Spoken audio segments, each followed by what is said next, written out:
for tuning in to the Illuminations Podcast. We love having you here. It is our mission to be a beacon of light on your journey towards conscious and mindful living. In our weekly episode, we bring you inspiring change makers in the field of spirituality, healing, personal growth, and wellness who share their insight and expertise so you can navigate your way to a happier, healthier, and more purposeful life. Hello, and welcome to another episode of Illuminations World Podcast.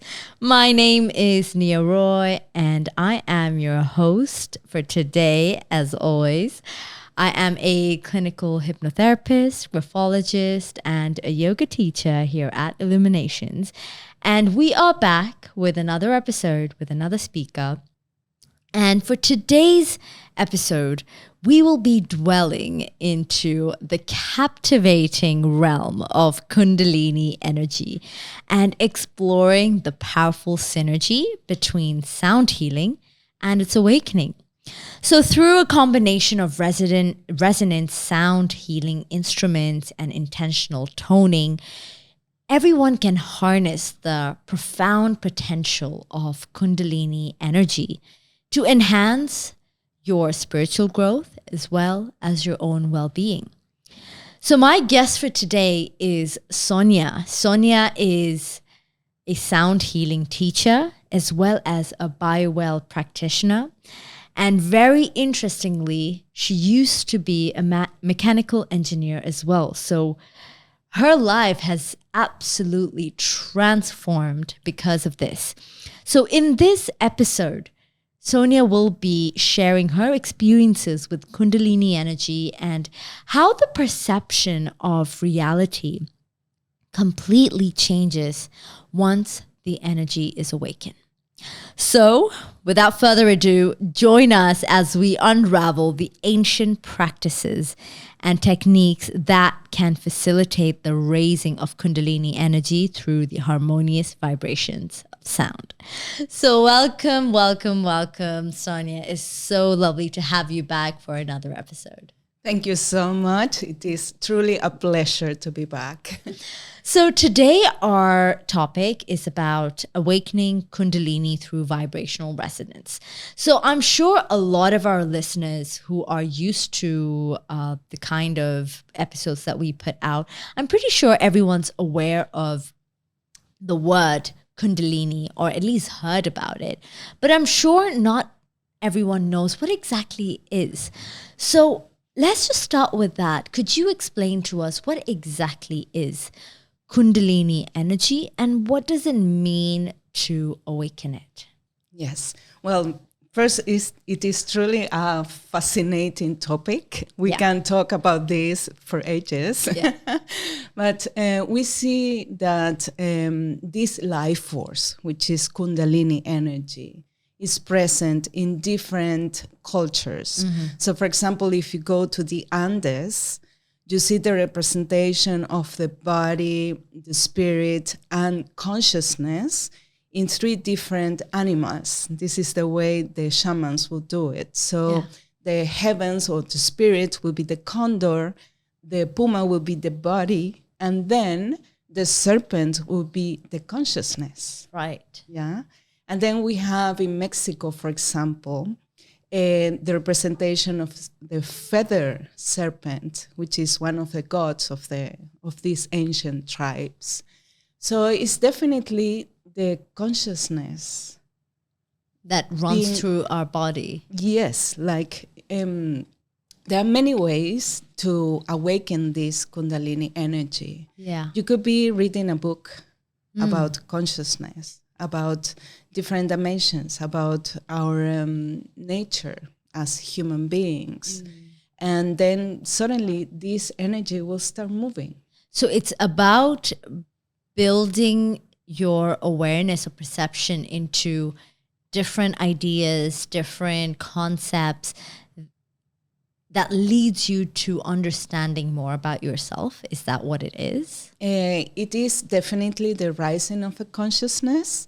And then we see that this has a direct impact in the body. And as you mentioned before, in the way we see reality, in the way we perceive our lives, and in all the daily interactions. Right. So when it comes to awakening, like the words awakening, the words raising, and when we see images of the serpent within the human body all going up, like what does that indicate, and why is it depicted that way? Yeah, well, basically it's depicted that way because the energy is dormant. It says to be dormant in the root chakra. Right. And so the life force is there. Right. Waiting for the moment to rise and start the journey into the different chakras. Yeah. So in India, the base of the Kundalini awakening is working through the chakras, and there are different mantras that can be used for that, and also body postures and breath work. You can do fasting. There are many ways to do it. So that then this energy starts rising, and you start experiencing different sensations in your body.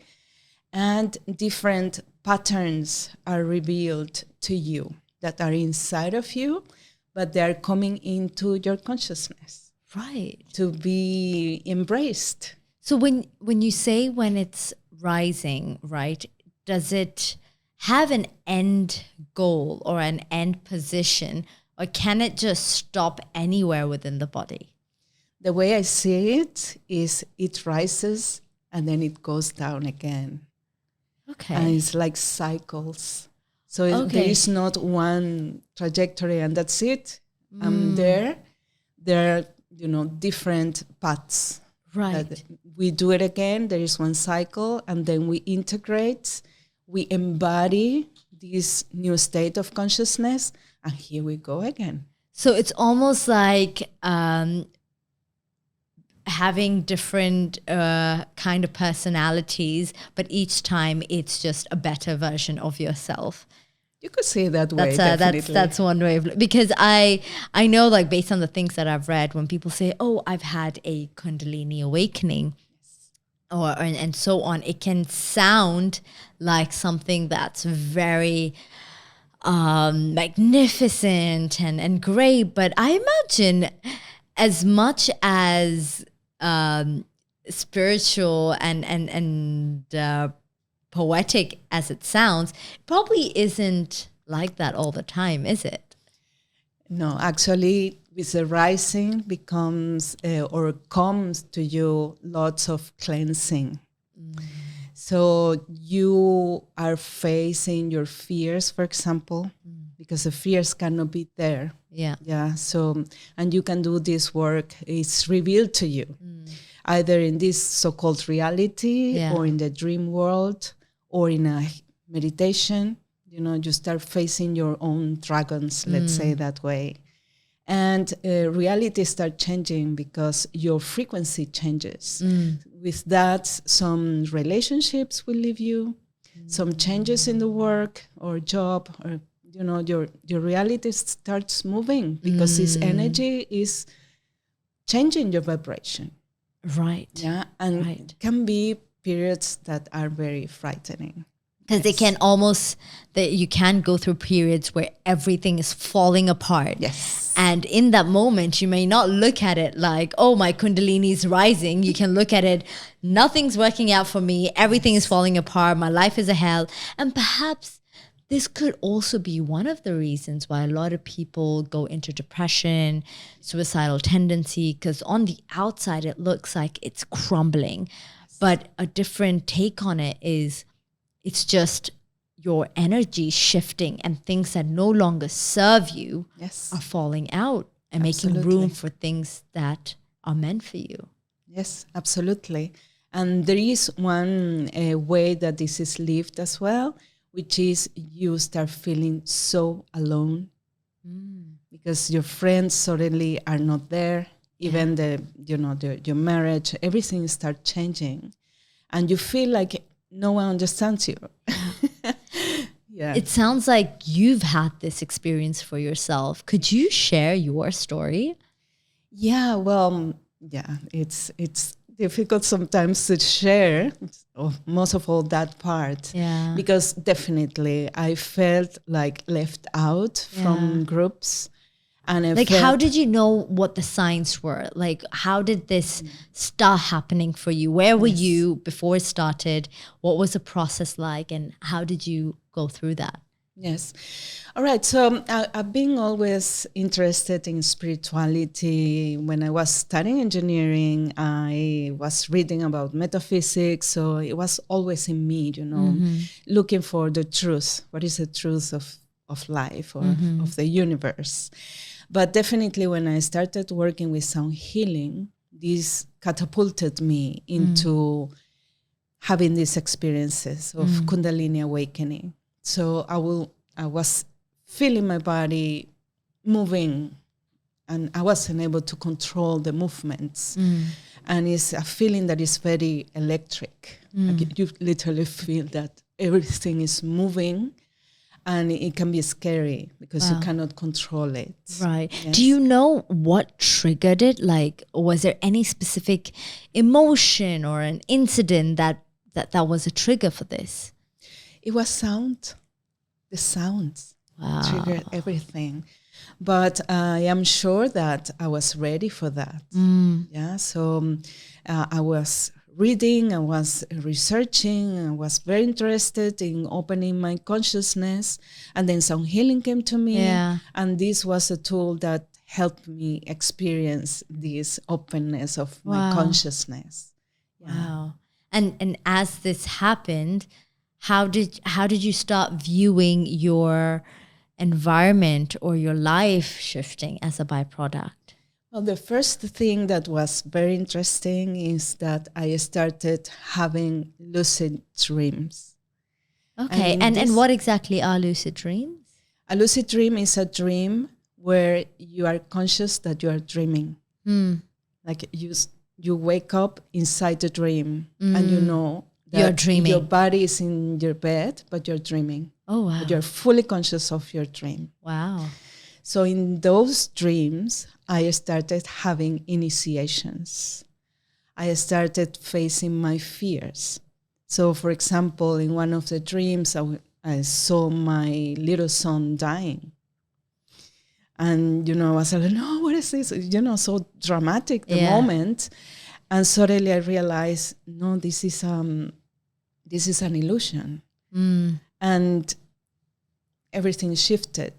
And I felt literally like a tunnel of light pulling me from that dream. This tunnel of light that we know to be the higher self integrating and coming.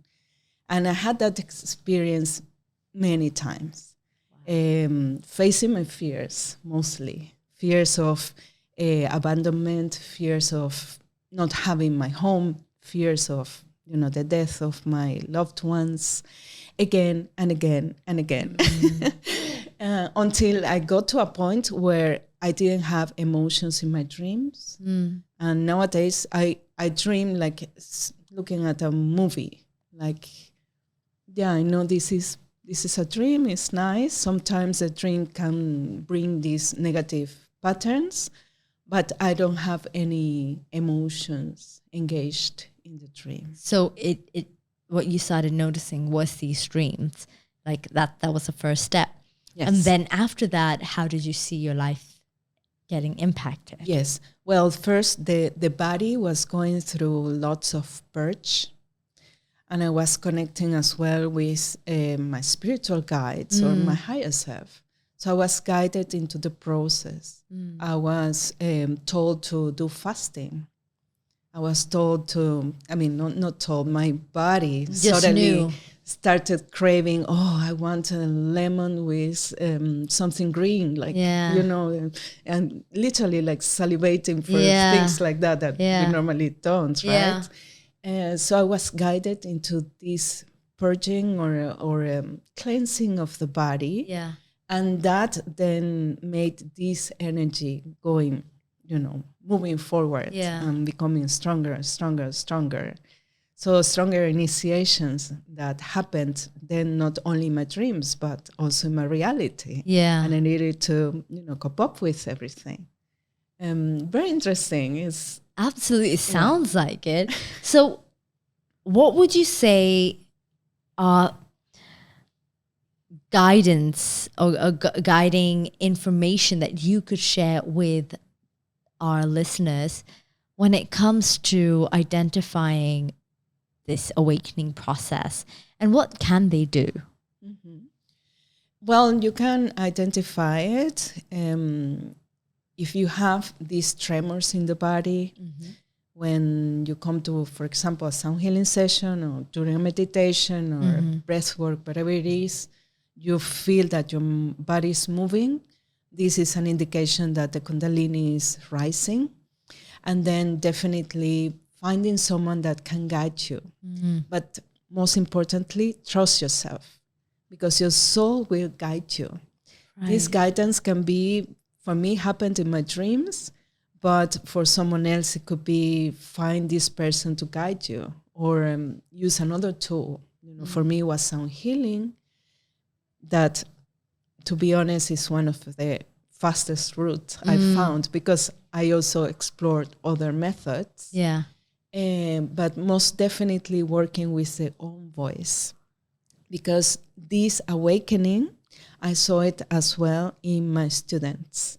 Most of all, in those that work with the voice, the vocal sound healing training, they will experience these movements in the body, suddenly channeling energies. Wow. Couldn't stop, crying, like, you see these manifestations of the Kundalini energy, and you need to have the proper space to embrace that. Oh, wow. Yes. That's amazing. So this sounds very exciting, very new.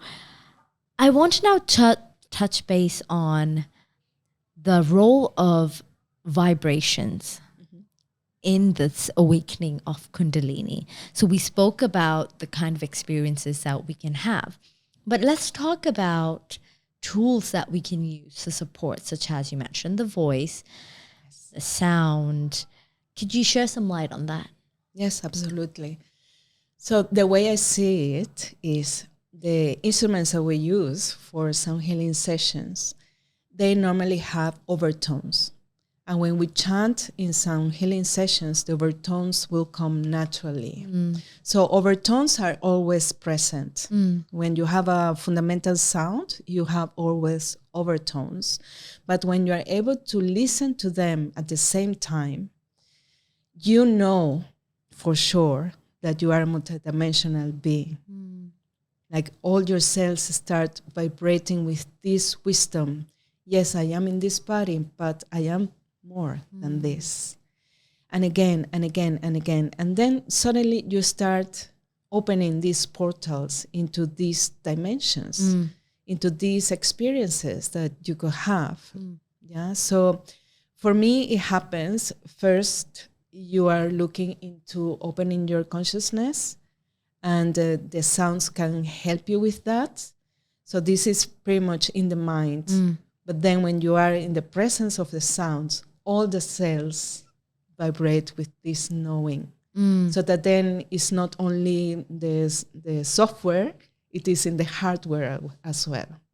Wow. Yes. Wow. So how often can or should people do this as a daily practice or a periodic practice? And how can they do this? Or could you give us some insight on that? Yeah. Well, we have a practice in the training, in the vocal sound healing training, which is toning into each chakra. So we can do that daily, and that definitely will change completely your energy and will produce this awakening of the Kundalini energy. So that's what I have found is the most profound practice. Okay. And definitely coming to sound healing sessions and having your intention, basically. Your intention is, I want to open my consciousness, I want to raise my Kundalini. the path will guide you. Yeah. Yes. Well, thank you so much, Sonia, for sharing all of this insight with us. I think this has been quite insightful and awakening, for lack of better words. But before we end this episode, could you share any last words for our listeners, and also let them know where can they find you and how can they seek help? Yes, absolutely. So I would like to share that this is a very exciting path. Sure, there is a period where you will be cleansing and you will be confronting your fears, but you will get to a point where you will experience so many synchronicities in your life that is almost like magical. Like you will see that the dream world suddenly impacts the reality and vice versa. That whatever you want, whatever you need will come to you easily. Like specifically, I need this amount of money, and the same amount of money will come to you the day you need, or the people will tell you messages. So it's truly an adventure. Yeah. And I would like to encourage everybody to pursue this. But definitely having the guidance really helps, so that then that period you can pass it. The first period that is very challenging, you can pass it with success, let's say that way. What was the other question? Just where can they find you? Yes, you can find me at Illuminations, both in Abu Dhabi and Dubai, JLT.